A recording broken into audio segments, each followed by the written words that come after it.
Assalamualaikum warahmatullahi wabarakatuh. Alhamdulillah wassalatu wassalamu ala Rasulillah Muhammadin ibni Abdillah wa ala alihi wa sahbihi wa man wala. Tausiah subuh ini barangkali ini terkait dengan mengulangi ya, karena memang kemarin ada pertanyaan dari Mas Ilham terkait dengan Bapak kan menyampaikan bahwa di tubuh manusia itu ada 3 unsur gitu kan, fisik, akal dan ruh gitu ya. Kemudian Mas Ilham menyampaikan pernah dengar video gitu ya dari siapa, Nouman Ali Khan gitu katanya, bahwa manusia itu membutuhkan 3 komponen gitu, fisik, emosional, dan ruh gitu ya. Kadang-kadang disebut juga spiritual gitu kan. Nah, Bapak senang nih, jadi memang sudah memang Bapak membiasakan ke anak-anak ini selalu istilahnya say what you feel gitu ya. Katakan apa yang kamu ada di dalam hati gitu. Jadi kalau ada yang kira-kira Papa sampaikan ada yang salah atau cepat koreksi gitu ya. Gak apa-apa, itu baik gitu. Nah, terkait dengan pembagian ini ya, memang seperti kita belajar juga di kampus gitu ya, yang namanya definisi atau definisi tentang pembagian memang tergantung daripada dari perspektif apa gitu ya, dari sisi apa kita membagi ini. Kalau tadi Ilham menyampaikan kan dari kebutuhan gitu ya, bahwa manusia itu punya 3 kebutuhan, yaitu fisik, kemudian emosional dengan ruh gitu kan, seperti itu. Nah, kalau Papa di situ bahwa Papa omongkan waktu itu tubuh manusia itu terdiri dari 3 unsur gitu. Kan agak beda nih ya gitu. Nggak apa-apa, nanti Papa kaitkan dengan ini. 3 unsur yaitu fisik, akal, dan ruh gitu ya. Oke. Kemudian ada juga nanya, kalau mental itu apa gitu kan? Nah, ini juga nanti kita kaitkan gitu. Apalagi ada juga istilah katanya, bagaimana supaya sukses gitu ya. Ada 3 kecerdasan katanya, kecerdasan intelektual, kecerdasan emosional ya, kemudian ada kecerdasan spiritual gitu ya. Itu banyak, itu namanya ESQ gitu kan. Seperti nanti Bapak kaitkan gitu ya. Nah, kenapa Papa mengambil ada terdiri dari 3 unsur tadi? Karena ini Papa mengambil yang paling dasar dulu gitu ya, yang pokoknya gitu. Dan itu ada di dalam Al-Quran gitu kan. Jadi pertama ini kaitannya dengan masalah yang disebutkan secara eksplisit di Al-Quran gitu kan ya. Ya, mengenai fisik, masalah anatomi tubuh secara fisik ya, yang dipelajari adik nih gitu ya, kuliah gitu di kedokteran gitu, dipelajari anatomi tubuh secara fisik gitu ya. Kemudian saya kira di Al-Quran juga banyak cerita ini. Kemudian akal gitu.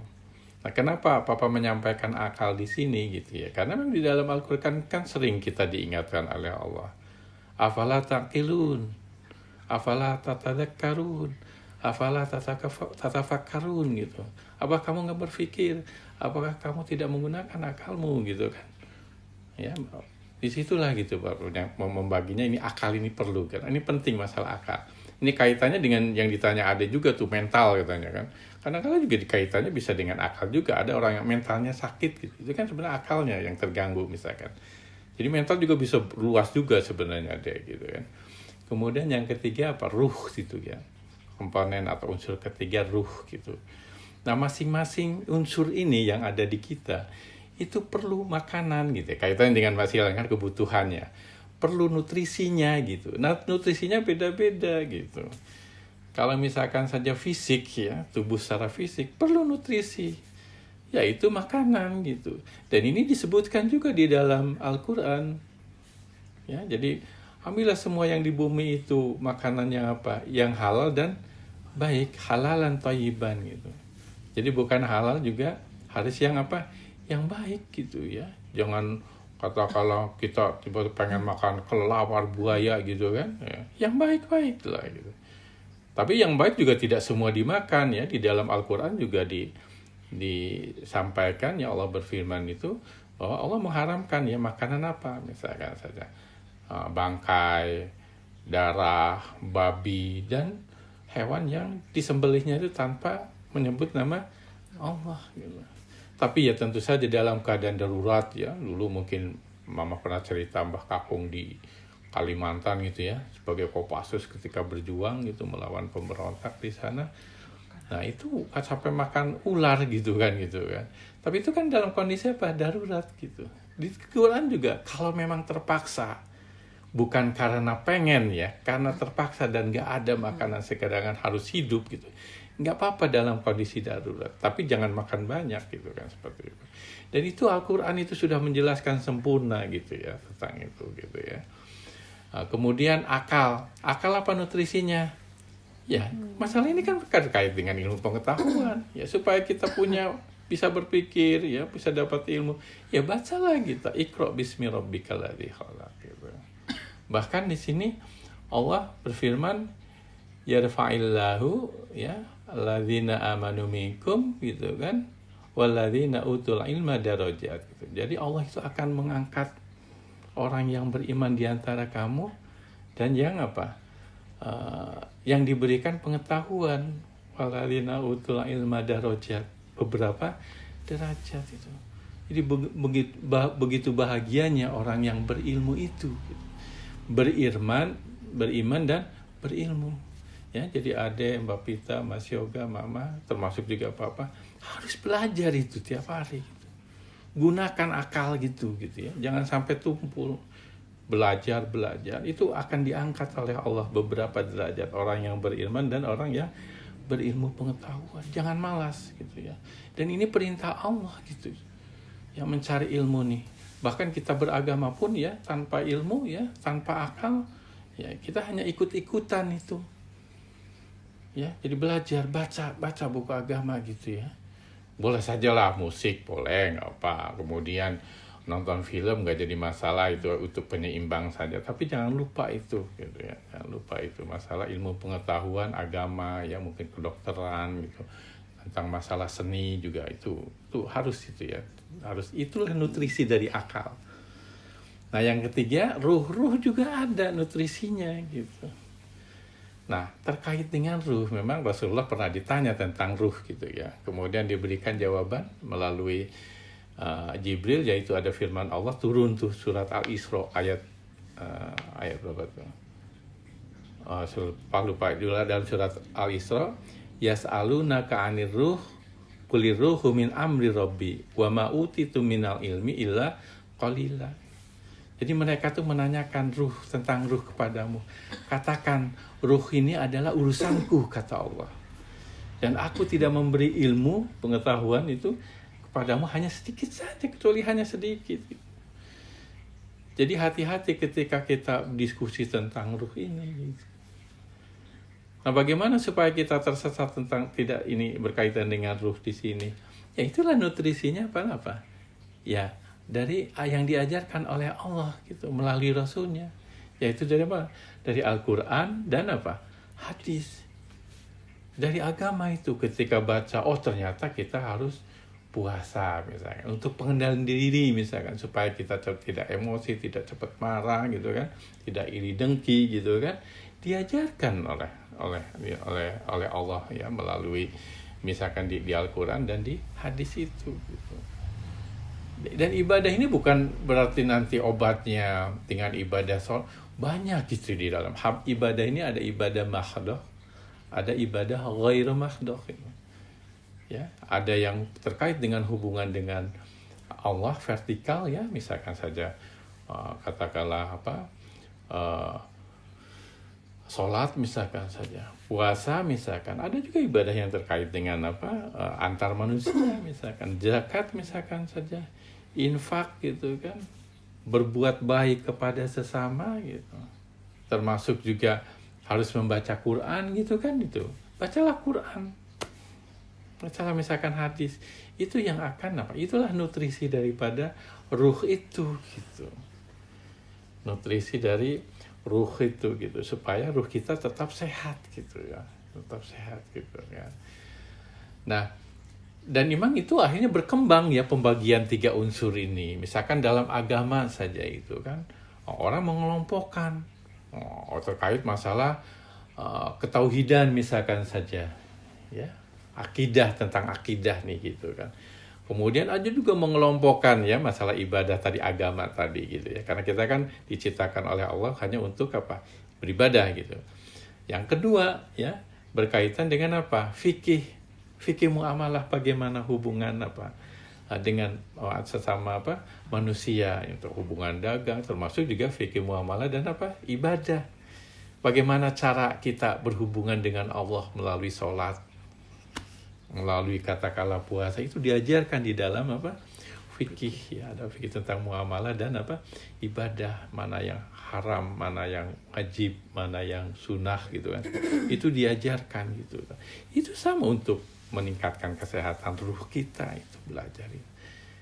Kemudian dikelompokkan lagi di dalam agama itu ada yang namanya apa? Akhlak. Ya, bahkan dia lebih lengkap lah, akhlak dan adab lah. Akhlak dan adab gitu kan, seperti itu.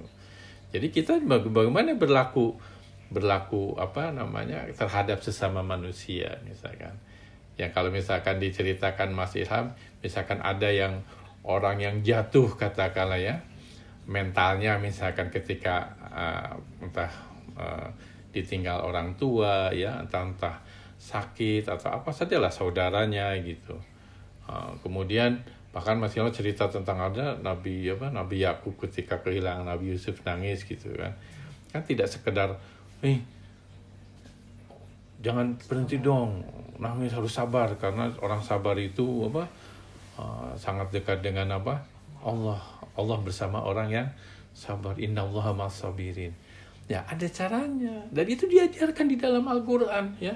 Ya, hadis juga ada. Kita belajar kalau misalkan aja mungkin nggak ada kesempatan kayak Papa dulu. Kalau Papa dulu memang belajar agama itu sampai sekolah ibtidaiyah, sanawiyah gitu. Diajar khusus mata kuliah akhlak dan adab itu gitu. Jadi kadang-kadang ketika menyampaikan ya tentang agama, misalkan tadi tentang orang yang mentalnya sedang jatuh, ada caranya, bil hikmah gitu kan. Ya nggak sekedar, kamu harus sabar, orang sabar, nggak begitulah. Diajarkan itu satu mata kuliah itu tentang akhlak dan apa adab itu gitu. Ya ada cerita mungkin ya. Dulu waktu itu Rasulullah ya pernah kedatangan ada seorang perempuan tua gitu kan, terus diberikan jeruk gitu. Rasulullah dengan sahabat, beberapa sahabat dikasih jeruk gitu. Terus Rasulullah apa? Yang ngasih orang tua ibu-ibu gitu kasih gitu kan, karena memang ingin berbuat baik kepada Rasulullah, mudah-mudahan didoakan gitu kan, selalu doa pada gitu. Kemudian Rasulullah makan jeruk, udah makan jeruk pergi kan itunya, makasih bu gitu kan. Terus perempuan tua itu pergi. Terus sahabat nanya, ya Rasulullah kok nggak biasanya engkau makan jeruk sendiri saja gitu, nggak bagi-bagi, biasanya kan suka dibagi, kalau ada makanan dibagi gitu. Ya Rasulullah kenapa engkau tidak membagi-bagi jeruk gitu? Terus kata Rasulullah, kalau saya bagi jeruk itu gitu, dan nanti kamu tahu bahwa jeruk itu rasanya asam sekali gitu ya. Namun jika orang tua, orang miskin, nggak terlalu kaya lah gitu dikasih, bagaimana sakit hatinya siapa? Si nenek itu, ibu itu gitu. Jadi Rasul memperlihatkan nggak asing ya. Jadi. Iya. Bagaimana kekuatan Rasulullah. Jadi kalau misalkan saya diberikan kamu jeruk itu gitu ya, pasti kamu akan kasih lagi, asam gitu. Bagaimana rasa hati daripada si ibu itu, nenek itu. Dia orang miskin gitu, dia punya satu-satunya itu, tapi dia ingin berbuat baik, tiba-tiba begitu gitu. Nah itulah kaitannya dengan apa. Jadi kalau tentang masalah kecerdasan ini namanya apa istilahnya EQ gitu ya, emotional apa quotient gitu, kecerdasan emosi. Jadi kecerdasan untuk merasa gitu ya, bagaimana kita gitu ya, gitu. Harus begitu, jangan kita ngomong terus akhirnya menyakitkan orang, itu nggak boleh. Dan itu salah satu kunci kesuksesan gitu ya. Kalau kayak kan ada intellectual quotient gitu ya, kecerdasan akal gitu ya. Dan itu sebenarnya dari beberapa penelitian hanya 20% itu. Orang yang pinter juara satu terus gitu ya. Belum tentu hidupnya itu nanti sukses. Karena yang 80% itu dari kecerdasan apa? Kecerdasan emosional gitu. Emotional quotient tadi. Ya, bagaimana kita supaya banyak senyum ke orang, tidak cuek, ya. Jadi gara-gara ini aja langsung, gitu. Atau misalkan gara-gara dia omong sedikit sama mama misalnya, nggak boleh gitu. Dan itu nanti di dalam kehidupan sehari-hari itu, gitu. Ya, dalam kehidupan sehari-hari itu, gitu kan. Dan nanti kalau kehidupan sehari-hari itu akan sukses kalau kita biasa, makasih. Kalau misalkan ada orang ngebantu, makasih. Kalau misalkan ini sebenarnya ini harusnya saya ngomong gini, tapi nanti dululah dia sedang mentalnya jatuh, misalkan tadi Mas Ilham telat, misalkan ada mental, ya tentu saja kita jangan begitu, nanti dulu misalkan. Benar Mas Ilham yang sampaikan itu, jadi temani dulu kalau ada yang misalkan saja ada yang meninggal gitu. Nanti ketika misalkan saja sudah tenang, baru kita ngomong, masukkan secara persuasif. Kalau perlu jangan seperti mengajarin gitu. Ya, seperti yang mengajarnya perlu ya ada caranya, itu dipelajari dalam akhlak dan adab di agama ya, itu untuk supaya nutrisi dari ruh itu seperti itu gitu ya. Jadi memang ada caranya dan ini itu sebenarnya terkait dengan ini, dengan bagaimana harus dengan hikmah, dengan lembut ya, tidak keras ya, halus gitu kan, kemudian tidak kasar gitu, itu diajarkan. Dan ini sebenarnya ada cerita di dalam ketika perang Uhud gitu kan, udah dengar kalau Rasulullah itu kan pernah suruh jaga nih bukit ini gitu, bukit Uhud gitu ya, dan itu kan hebat kan menang gitu. Tapi ketika musuh lari meninggalkan ghanimah, yang di atas turun kan, ngambil ghanimah. Terus udahlah. Waktu itu Khalid bin Walid belum masuk Islam tuh. Udah dia tiap-tiap muter naik ke sana. Wah, ini waduh itu benar-benar. Bagaimana coba gitu. Perasaan Rasulullah yang harusnya menang tiba-tiba itu. Tapi Rasulullah tidak marah, tidak kasar gitu kan. Dan turut ayat 109 di dalam 159 kalau salah di surat Al-Imran itu gitu. Fabima rahmatin minallah lintalahum, jadi karena dengan rahmat dari Allah lah kamu bersikap lembut kepada mereka itu gitu ya. Walau kunta fazan ghalizal qalbi gitu ya, lang fazu min haulik ya. Jadi seandainya kamu berkata kasar ya, kemudian juga keras ya, misalkan kenapa orang gitu ya, maka mungkin mereka akan lari di sekitar kamu itu. Jadi memang itu diajarkan oleh Allah itu, jadi harus berkata lembut ya, tidak kasar gitu. Nah, semuanya sama gitu ya, semua ini termasuk juga apa usahakan ya kita memperbaiki bagaimana cara menyampaikannya halus. Contoh seperti mama ini sangat halus gitu kan. Yang paling halus cuma mama kayaknya. Iya, gitu. Makanya kita belajar dari bagaimana cara ngomong yang halus, cara menyampaikan. Dan ketika menyampaikan tidak langsung menyampaikan, lihat kondisi. Contoh Mas Yoga itu halus itu. Apalagi Lia dengan Mbak Pita juga halus. Tinggal Papa aja yang belum halus sih kalau ngomong. Oke, baik kita lanjutkan ini guys. Mau nanya. Tanya apa? Apakah emang harus selalu halus gitu, Pak? Kadang kan gini, nggak tahu ya, mungkin karena emang aku juga jadi tuh kadang penerimaan orang kan beda-beda ya. Maksud kita mah baik, tapi kadang kok gitu sih ngomongnya gitu, kayak gimana Bu? Ya, apalagi jadi dengan gaya, lebih ke gaya ya, gaya ngomong kita kan ceplas gitu. Jadi kita Papa kan udah bilang ya, ciri niat ikhlas itu gitu ya, jangan merasa benar. Jadi kemungkinan kita selalu introspeksi, mungkin barangkali ada yang salah nih cara penyampaiannya, atau mungkin waktunya kurang tepat. Ya apa itu perbaiki kan. Papa cerita tentang tafsir. Kan, iya, gitu.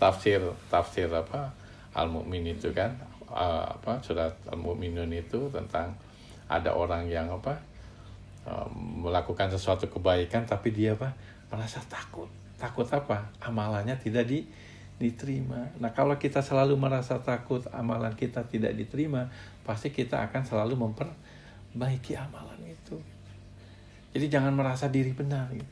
Kalau merasa dirinya benar, paling benar, apalagi tidak menerima kebenaran orang lain, ya, apalagi meremehkan orang lain, itulah ciri sombong.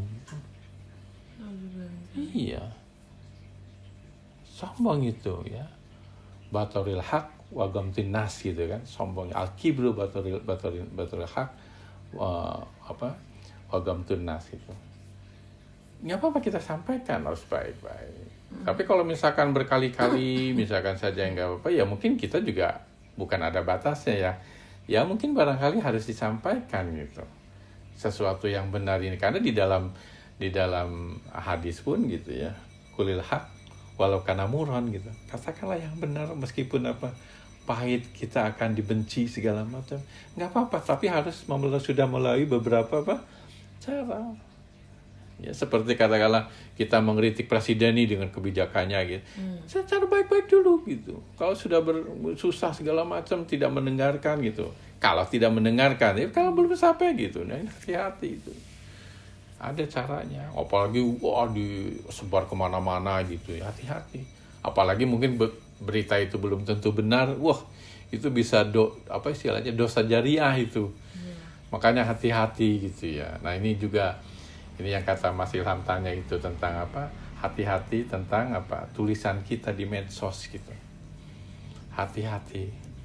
Kalau misalkan saja kadang-kadang memang maksudnya baik di medsos itu. Mungkin kita hanya sedang komunikasi dengan dua orang gitu ya. Ya mungkin baik gitu, maksudnya memang suasana sedang diskusi gitu ya. Tapi hati-hati. Bisa saja itu di-share kemana-mana gitu kan tulisan kita. Bisa saja. Bisa sengaja, bisa juga nggak sengaja gitu kan, seperti itu gitu. Makanya hati-hati sekarang itu di medsos itu. Makanya Bapak, ya kalau nggak perlu janganlah kita pakai ngirim-ngirim di WA itu, apalagi sekarang itu banyak berita-berita gitu. Dengarkan aja misalkan dari berita yang resmi lah, berita yang resmi, kemudian kita meningkatkan gitu kesehatan, memberikan nutrisi kepada ruh kita ini gitu, belajar agama gitu kan. Tanya seperti itu. Enggak. Ya, jadi itu hati-hati itu ya. Memang benar Mas Ilham itu, hati-hati ketika ini gitu.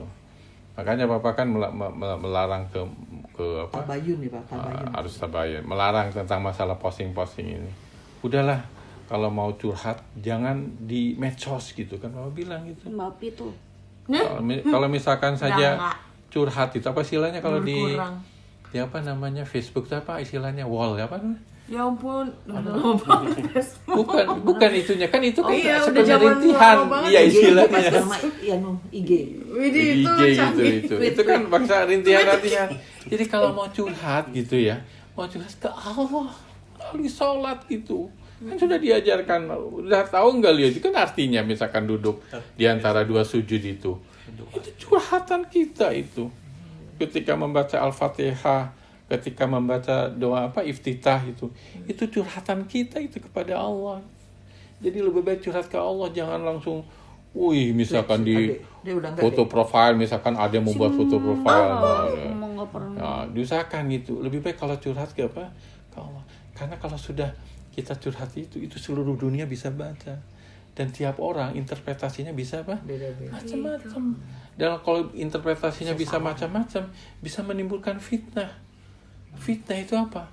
Itu lebih kejam daripada pembunuhan itu. Hati-hati.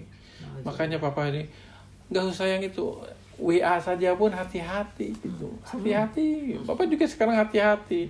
Walaupun mungkin ketika ini maksudnya komunikasi berdua ya, kemungkinan kan nggak sengaja dibaca orang atau apa gitu. Makanya hati-hati. Jadi kalau kita share ke WA gitu, yakinkan bahwa seandainya sedunia ini baca, kita siap membaca gitu. Sehingga harus hati-hati, berpikir dulu sebelum send gitu kan, seperti itu.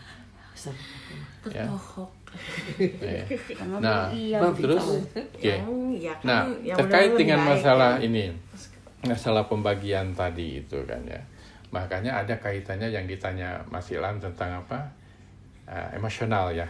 Mana itu panjang sekali memang. Oke, mohon dikoreksi ya ini emosional tadi.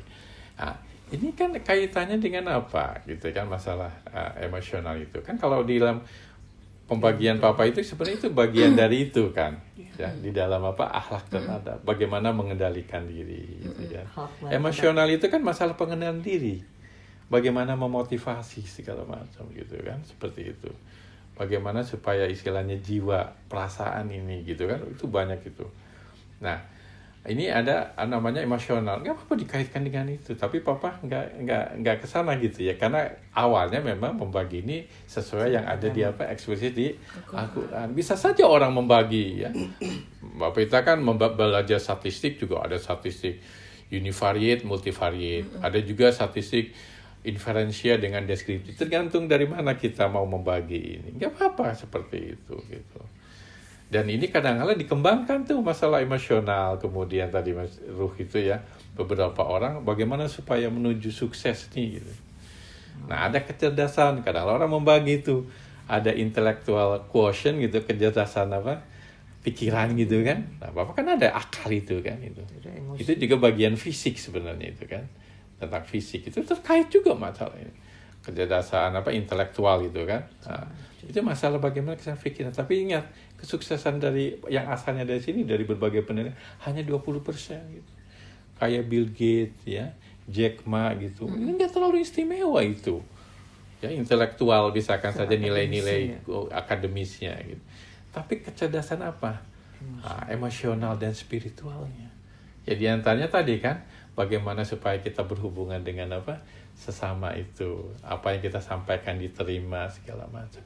Itu kalau ngomongnya asal keras gini macam, orang nggak menerima, kita mungkin nggak dipercaya oleh orang untuk melakukan pekerjaan. Apalagi kalau misalkan saja kecerdasan apa, spiritualnya, misalkan ada orang nggak jujur segala macam, meskipun pintar, belum tentu berhasil, bahkan bisa jatuh seperti itu gitu. Jadi orang juga mengelompokkan itu kan, ada kecerdasan intelektual, ada kecerdasan emosional, ada kecerdasan spiritual gitu. Bagaimana kita kembangkan supaya sukses dan apa? Bukan hanya sekedar sukses, juga apa? Bahagia gitu kan, seperti itu. Udah lama ya? Cukup. Udah jam 6. Nah, mungkin dilanjutkan karena sudah 6 ya, udah lapar ya. Oke, nanti ini sebenarnya nanti Papa pengen mengkaitkan dengan masalah kondisi sekarang nih, tentang COVID itu kan, COVID-19. Jadi yang disampaikan Mas Ilham membaca video dari Norman Ali kan betul gitu kan, bahwa manusia itu membutuhkan apa, fisik, emosional dan apa, ruh gitu. Tapi ada kaitannya juga dengan pembagian tadi gitu. Jadi emosional itu bagian daripada apa, kejiwaan seseorang kan, dan itu diajar itu gitu kan, masalah di akhlak dan apa, adab di agama ya. Jadi sekali lagi bukan berarti supaya ruh sehat itu dengan ibadah sholat itu langsung selesai, enggak, ada macam-macamnya. Sakit apa gitu. Nah, bagaimana tentang sakit? Ada 2 macam sakit tuh. Ada sakit fisik, ada sakit non fisik. Nah, gimana? Nah, nanti aja lah gitu ya, dilanjutkan. Oke deh, si adik udah. Mungkin itu saja, marilah. Mudah-mudahan Allah selalu memberikan kekuatan kepada kita untuk selalu meningkatkan ketakwaan kita ya, menjalankan perintah Allah dan meninggalkan yang dilarangnya. Amin, amin. Marilah kita tutup dengan doa penutup majelis. Subhanaka Allahumma bihamdika asyhadu an la ilaha illa anta astaghfiruka wa atubu ilaik. Assalamualaikum warahmatullahi wabarakatuh. Waalaikumsalam.